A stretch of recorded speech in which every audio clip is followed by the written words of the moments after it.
Jadi daripada situ dia berkembang. Kemudian Syekh Muhammad Abdul Wahab ni setelah ditolak oleh para ulama, ayah dia sendiri, abang dia sendiri, mufti-mufti ketika itu, antaranya mufti Syekh Zaini Dahlan tu dia lewat sikit 1304. Syekh Muhammad Abdul Wahab 1206 kan. Antara mufti yang awal yang hidup pada zaman itu adalah mufti Muhammad bin Abdullah ibn Hamid. Dan dia pun karang kitab juga disebutkan tentang kebatilan mazhab Wahabi ni. Tuan-tuan sekalian, di Malaysia tokoh Wahabi 5-6 orang saya dengar dengan telinga saya tengok video. Dia sebut kata Wahabi ni sebenarnya adalah tuduhan dan ia tidak wujud.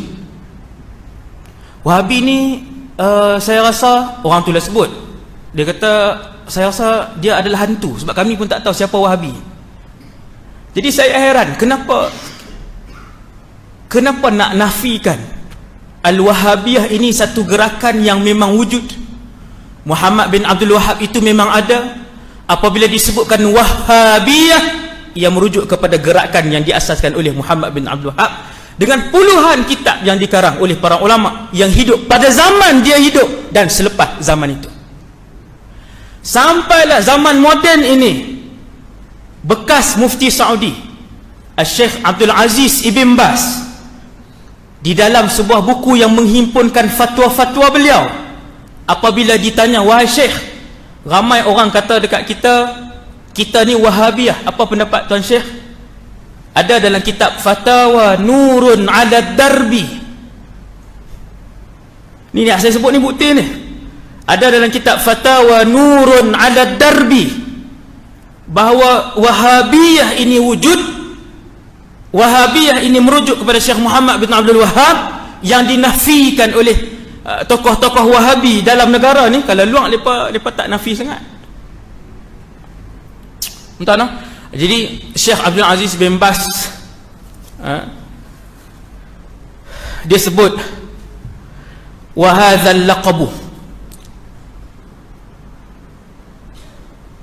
huwa, laqab ataupun gelaran ini, bila orang tanya dia pun jawab. Kesemua fatwa-fatwa dia dihimpunkan dalam buku, diberikan judul buku Fatawa Nurun Ala Darb. Antara soalannya yang ni, Wahabiyah ni siapa wahai Syekh? Maka Syekh pun jawab, Wahabiyah ini adalah satu gelaran yang dinisbahkan kepada Syekh Muhammad bin Abdul Wahab di tanah Hijaz satu ketika dulu. Kata Syekh Muhammad bin Abdul Wahab, kumpulan yang digelarkan dengan gelaran Al-Wahabiyah adalah pejuang-pejuang tauhid yang membawa manusia semua kembali kepada mentauhidkan Allah Subhanahu Wa Taala, dan dia adalah satu gelaran yang dibanggakan oleh setiap orang ketika itu. Maksudnya gelaran tu memang benda tu memang ada, memang siapa yang waktu tu Wahabi, maksudnya boleh saya Wahabi macam tu kan mudah. Kalau tokoh di Malaysia ni kita tanya macam mana ni, saya Wahabi, senang. Masyarakat pun tengok okey senang. Ini bila kita tanya dia kata tak tahu, saya pun tak kenal. Dia kata wasabi tahu, dia kata Wahabi dia 5-6 orang ni bila kita kata, dia kata tak pernah dengar pun. Orang yang menyebut Wahabi, mereka telah melakukan tuduhan besar. Ini antara benda yang disebut dengan mulut mereka kan. Saya kata kenapa tak mengaku benda ni wujud? Lah tuan-tuan bukalah fatwa Jakim pun, bukalah Jakim, dia akan tulis aliran Wahabiyah tidak sesuai diamalkan di Malaysia. Mereka mudah membida'ahkan amalan umat Islam. Mereka tu Jakim ambil mana Wahabiyah? Hantu Wahabi. Cukuplah nafikan, tunjukkan diri kalian sebenar, kami Wahabiyah. Kenapa Wahabi tak mahu mengaku Wahabi? Sebab nama ini sudah kotor, nama ini sudah tercemar dengan pembunuhan yang mereka lakukan, mensyirikkan umat Islam yang lain, mengkafirkan orang Islam yang lain, membida'ahkan umat Islam yang lain. Dah kotor. Ulama Islam bangkit 200 tahun, sekian ratusan buku ditulis tentang kesesatan aliran ini. Tukang kita Salafi, nama Salafi pula, jajah seluruh dunia Islam hari ini dengan gelaran salafiyah. Salafiyah. Was-salafiyatu bura'a'u minhum. Dan orang-orang salaf, salafi ni yang hidup pada 3 kurun termulia. Tuan-tuan, siapa salafi sebenar? Nabi kata khairun nasi qarni thumma alladhina yalunahum thumma alladhina yalunahum. Hadis ni sahih.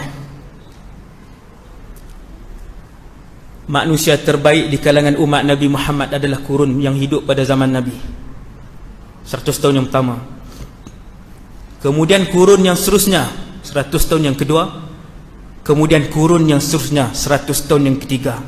Ketiga 300 tahun yang pertama ini adalah kurun yang penuh dengan keberkatan. Antara yang hidup pada zaman itu Imam Syafi'i, Imam Malik ibn Anas, Imam Abu Hanifah an-Nu'man, Imam Ahmad ibn Hanbal, Al-Imam Auza'i, Al-Imam Sufyan ibn Uyainah, Imam Abdullah ibn Mubarak. Ini semua ulama yang hidup pada zaman salaf. Mai puak ni 1200 ni, kami salafi. Jangan panggil kami Wahabi, kamilah salafi.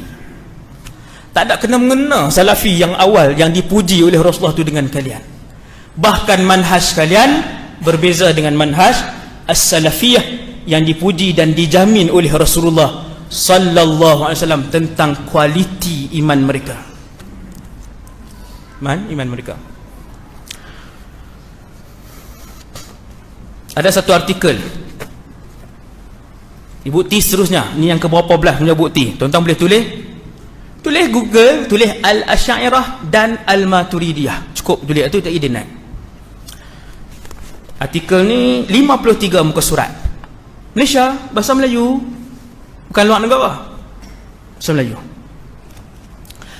Betapa bahayanya kumpulan ini yang mudah mengkafirkan orang Islam yang lain.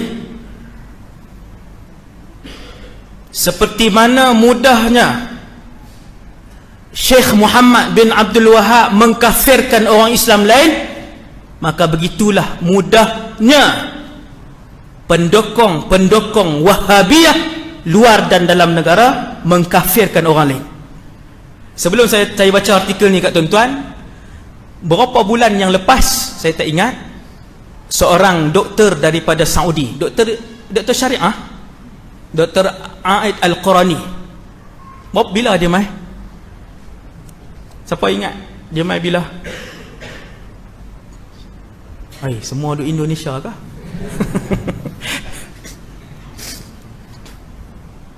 Okeylah, dia pernah datang. Dia mai buat ucapan, doktor syariah ni. Kemudian dia tweet. Dia tulis, wahai ulama-ulama Islam semua, tinggalkan permasalahan khilaf. Datanglah beramai-ramai ke bumi Malaysia. Ayuh kita murnikan kembali akidah mereka yang telah dirosakkan oleh ahli sufi dan kuburiyun. Orang Islam Malaysia mudah je dia keluar ayat, simple je. Dia nak berkeluar satu ayat mazhab ini, sebab tu dia mudah nak dia buat ni syirik ni. Buat maulid ni bid'ah syirkiyah. Maulid Nabi hak tuan-tuan duk buat tiap-tiap tahun tu bid'ah yang syirik. Fatwa luar dan dalam negara boleh tengok. Bid'ah syirkiyah, bid'ah yang syirik. Kan hak lain tu zikir ramai-ramai tu bid'ah, tu dia sebut. Saya tersebut pasal bid'ah sikit kan. Lepas ni tajuk lepas ni saya sebut sikit pasal bid'ah sikit saja. Tuan yang dirahmati Allah. Jadi dia tulis dalam tu, dia kata mai semua pakat ulama-ulama pakat mai sini. Perbosih mai kita bersihkan balik akidah orang Islam di Malaysia ni. Telah dirosakkan oleh ahli-ahli sufi dan juga kuburiyun, orang-orang kubur. Orang kubur ni depa gelar kepada kita semualah yang menziarahi wali-waliullah yang meninggal dunia, kita ziarah. Kan? Yang tu dilakukan oleh para ulama. Benda tu bukan syirik. Kan? Menziarahi kubur, bukan kita sembah kubur tu. Tuan yang dirahmati Allah sekalian, Jadi dalam buku ni, dalam risalah ni 53 muka surat ni, tuan balik tulis, boleh print, saya print keluar dah, takut mereka ubah kan. Tapi lama dah lah, 2 tahun dah tak silap dia dah dalam ni kan. Tuan-tuan tengok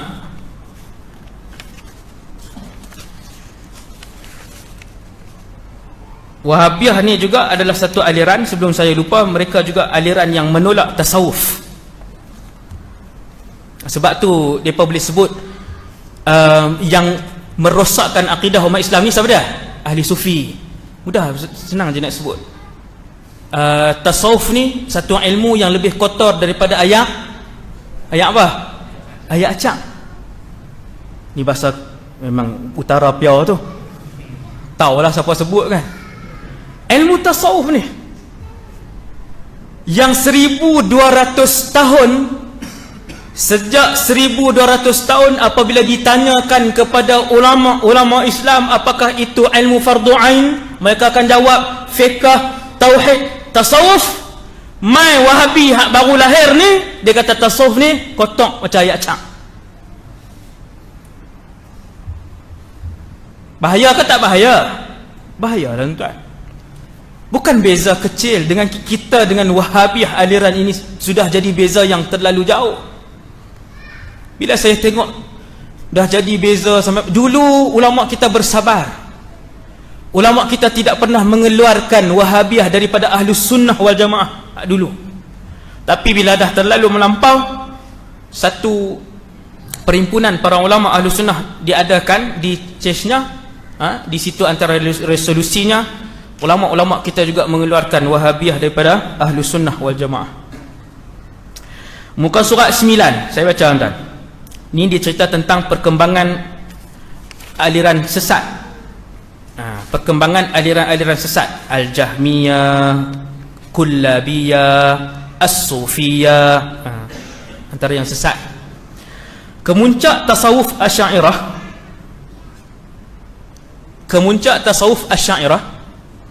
berada di tangan seorang lelaki yang diberi gelaran sebagai Hujjatul Islam, iaitu Imam Abu Hamid Al-Ghazali, wafat pada tahun 505 Hijrah, dan karya agung beliau adalah kitab Ihya Ulumuddin.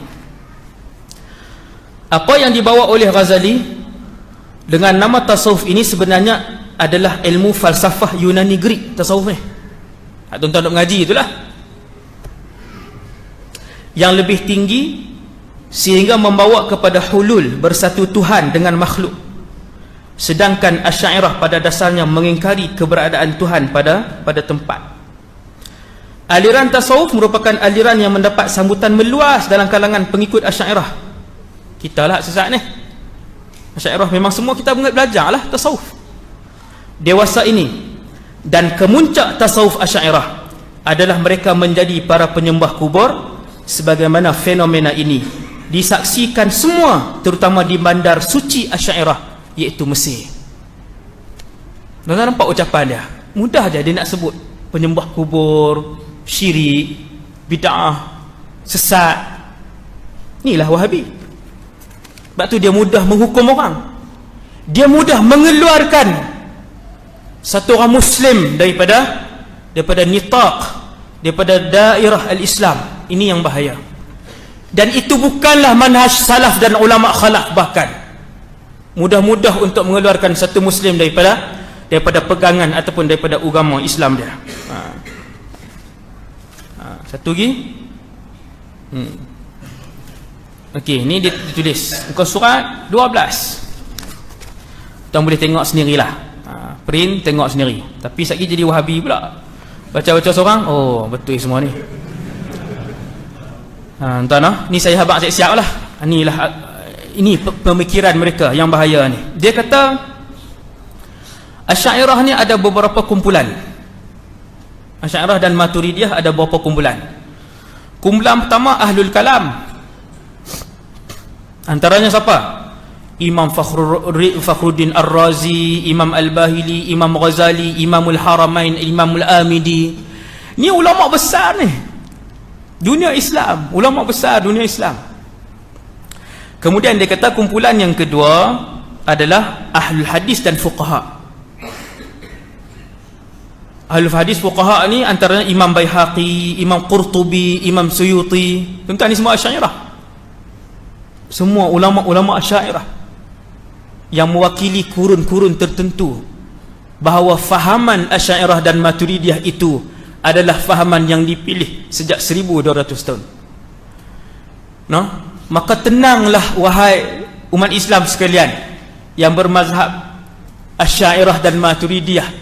Di belakang kita, di atas kita ada ribuan para ulama yang telah pun menunjukkan kepada kita tentang kesolehan ilmu dan keberkatan hidup mereka, dan akidah mereka adalah Asy'ariyah. Kita nak risau apa lagi? Kita Asy'ariyah seperti mana yang dianuti oleh Imam Nawawi, Imam Khattabi dan Imam Baihaqi dan sebagainya. Kita berasa senang dan senang insya-Allah, kerana mereka ini imam-imam yang akan bertanggungjawab di hadapan Allah Subhanahu wa taala dengan akidah yang dibawa kepada kita ni.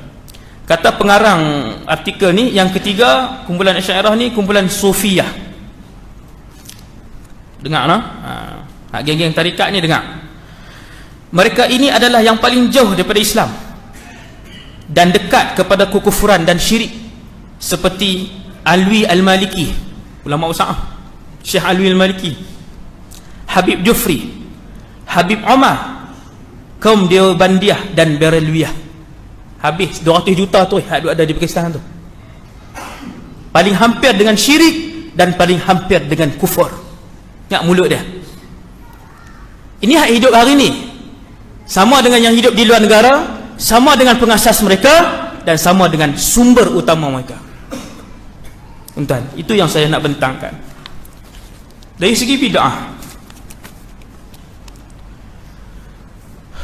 aliran Wahabiyah kesemuanya sepakat, kesemuanya sejak 200 tahun sampai hari ini, bid'ah hanyalah satu saja, iaitulah kesemua bid'ah adalah neraka.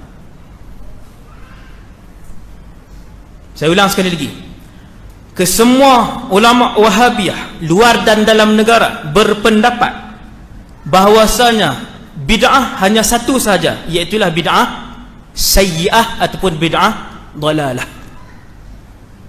Dan pendapat ini membelah ijma' ataupun membelah jumhur ulama.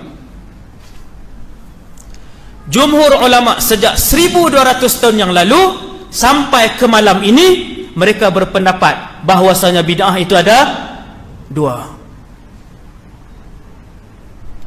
Ni hak baru main ni je kata ada bid'ah satu. Bid'ah maksudnya dalalah, sesat. Bid'ah bermaksud neraka. Wahabiyah sahaja.